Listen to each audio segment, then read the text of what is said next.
This pot roast is so flavorful because it has rosemary, thyme, garlic, and onions, and it's so easy because the potatoes and the carrots go right in at the beginning with the beef, and yet the beef comes out shredded and tender and flavorful, and the potatoes and carrots take on the flavor of everything else. They don't even need to be seasoned, and they come out perfectly, not mushy because of the size they're cut when they go in. I use a 3-pound chuck roast, and if you'd like to make a thin gravy from the natural juices, you'll want 2 tablespoons of cornstarch per 2 cups of the natural broth. Heat your cooker to saute on the Instant Pot or sear on the Breville pressure cooker. Mince 3 large cloves of garlic, coat the roast with olive oil, season both sides with salt and pepper, and press the minced garlic into the meat. Once the cooker is hot, add a tablespoon of olive oil and brown every side of the roast until it is a beautiful medium brown.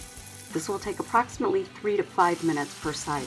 Meanwhile, cut the carrots and the potatoes into thirds. Cutting them this large prevents them from overcooking. Place in a steamer if you have one, or over your rack on top of the roast. Cut 1 small onion or 1/2 of a large onion into half slices. When the meat is browned, add the onions and either 3 sprigs of fresh thyme and 1 sprig of fresh rosemary minced very finely, or 1 teaspoon of dried thyme and 1 teaspoon of dried rosemary, sprinkling half of it on the meat and half in the pot. Then add 32 ounces of beef broth. Top with the rack and then the potatoes and carrots or the steamer, and secure the lid to the locked position. On a pressure cooker, turn the start knob to pressure cook and then select meat.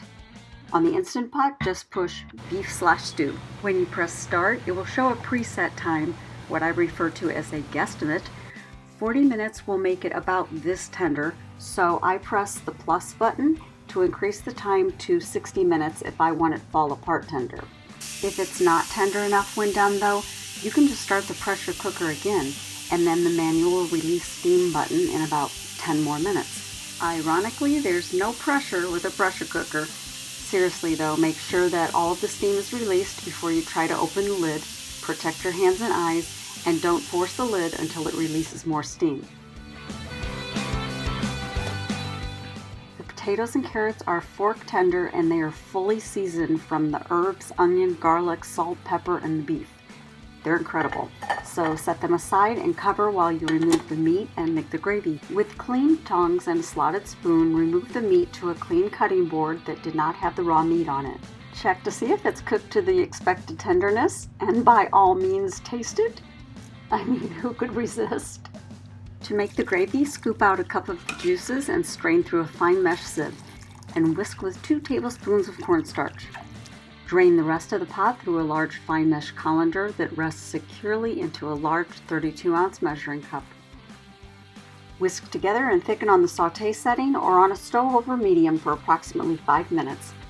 Cut the potatoes and carrots for presentation and mince some parsley, and you have a beautiful pot roast dinner with gravy. Click subscribe to see all of my videos, and you gotta make this.